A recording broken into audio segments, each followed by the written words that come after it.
पुलाव हर घर में बनता है और सभी घर वालों को ये बहुत पसंद होता है। आज मैं आपके साथ चिकन पुलाव की बड़ी जबरदस्त सी रेसिपी शेयर कर रही हूँ। बहुत सिंपल सी रेसिपी है, लेकिन ये पुलाव इतना लाजवाब बनता है कि आप बार बार इसको बनाना चाहेंगे। इसके लिए यहाँ पर मैंने कुछ साबुत गरम मसाले लिए हैं और साथ ही 2 टीस्पून जीरा लिया है। 3/4 कप ऑयल में डाल के इनको थोड़ा सा कड़कड़ाएंगे, खुशबू आने लगे तो 2 मीडियम साइज के प्याज काट के इसमें शामिल कर देंगे। प्याज को ब्राउन नहीं करना, बस हल्का से इसको फ्राई करेंगे और साथ ही डाल देंगे 800 ग्राम चिकन। 8 से 10 हरी मिर्चें लेनी है, उन्हें चॉप करके डालना है। साथ ही 1 टेबलस्पून भर के लहसुन और अदरक का पेस्ट या फिर चॉप किया हुआ डाल देंगे। अब चिकन की बहुत अच्छी सी भुनाई कर लेनी है। तकरीबन 4 से 5 मिनट के लिए इसको मीडियम फ्लेम पे अच्छे तरीके से भूनेंगे ताकि जो इसका कच्चापन होता है वो खत्म हो जाए। अब मैं इसमें डाल रही हूँ 2 टेबलस्पून कुटा हुआ धनिया और 2 टेबलस्पून ही कुटी हुई सौंफ। इससे इसका बहुत अच्छा टेस्ट आएगा।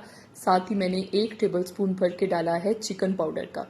इससे फ्लेवर बहुत ज़्यादा बढ़ जाता है, इसलिए आप ज़रूर डालिएगा। अब इसमें पानी डाल देंगे। पानी आपने चावलों के हिसाब से डालना है। 800 ग्राम चिकन मैंने लिया है और साथ ही मैंने 750 ग्राम चावल लिए हैं। जिस कप या बाउल से चावलों की पैमाइश की है उसी का डबल पानी डाल देंगे। मैंने इसको ढककर 20 मिनट के लिए पकने दिया था ताकि चिकन अच्छे तरीके से गल जाए। इसके बाद इसमें चावल शामिल कर देंगे।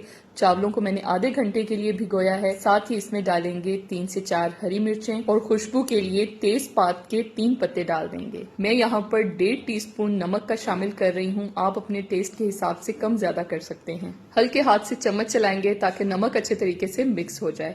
इसके बाद यहाँ पर मैंने एक लीमू लिया है, उसके इस तरह से स्लाइसेस काट लिए हैं, वो भी इसमें डाल देंगे। इससे चावल बहुत खिले खिले बनेंगे और आपस में चिपकेंगे भी नहीं। 5 से 6 मिनट के लिए इसको ढककर पकाएंगे ताकि पानी अच्छे तरीके से खुश्क हो जाए। मीडियम फ्लेम पे आपने इसको पकाना है। पानी कितना खुश्क करना है सिर्फ आपको दिखाने के लिए मैं हल्के हाथ से इसमें चम्मच चला रही हूँ। ये देखें आप, पानी किस हद तक खुश्क हो चुका है, बस हल्की सी नमी इसमें बाकी है। अब हम इसको दम लगा देंगे। पहले 2 मिनट फ्लेम को मीडियम रखेंगे, उसके बाद फ्लेम को लो करके तकरीबन 8 से 10 मिनट के लिए दम पे रख देंगे। फ्लेम ऑफ करके 10 मिनट के लिए पड़ा रहने देंगे और उसके बाद ढक्कन खोलेंगे। इन सब टिप्स को अगर आप फॉलो करेंगे तो पुलाव आपका बहुत ही जबरदस्त खिला हुआ बनेगा। चावल भी बिल्कुल नहीं टूटेंगे और सबसे बड़ी बात कि जायके में ये पुलाव बहुत मजे का बनता है। उम्मीद करती हूँ ये रेसिपी आपको अच्छी लगी होगी। वीडियो पसंद आई है तो इसे लाइक कर दें और कमेंट बॉक्स में अपनी राय का इजहार करना मत भूलिएगा। अल्लाह हाफिज।